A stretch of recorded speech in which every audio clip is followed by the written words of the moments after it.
Okay, so my name is Thomas Carell and I have the chair for Organic Chemistry 1 at the Ludwig-Maximilians University, which is one of the leading universities in Germany, in Europe, I think even worldwide. And my research group is working on nucleic acids.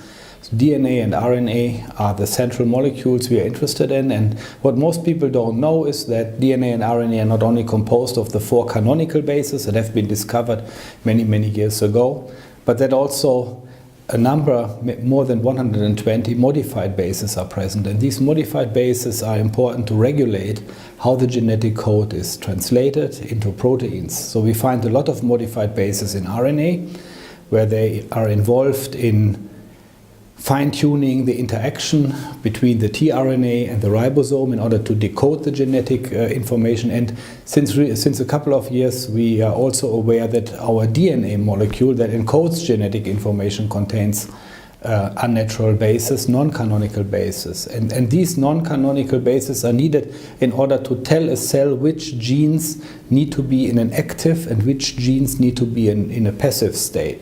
This becomes clear if we look at the differences between neurons, for example, and fibroblasts. I mean, they both have the same genetic material, but yet these cells are totally different. Yeah, neurons are important for translating electrical information, and fibroblasts do something completely different. So these cells have different purposes, different shapes, different functions, but yet they contain the same genetic information. And the reason of how the cells manage to do that is that they place modified bases in their genome, and these modified bases tell the specific cell which gene has to be switched on and which genes need to be silenced.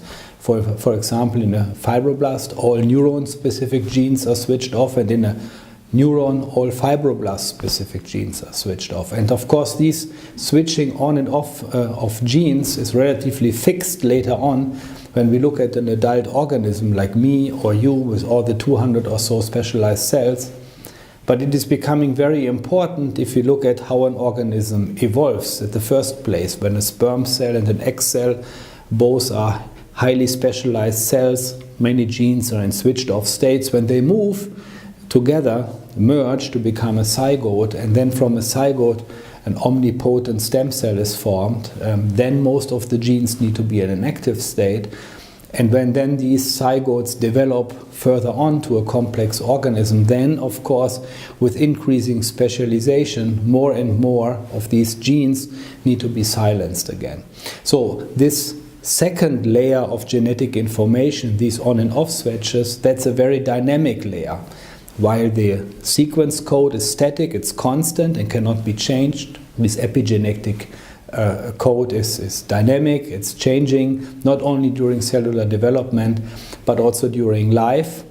And we believe at the moment that all our learning processes, when we learn new things, when our neurons make new connections in order to allow us memorizable events, that all these changes are associated with programming of the epigenetic code.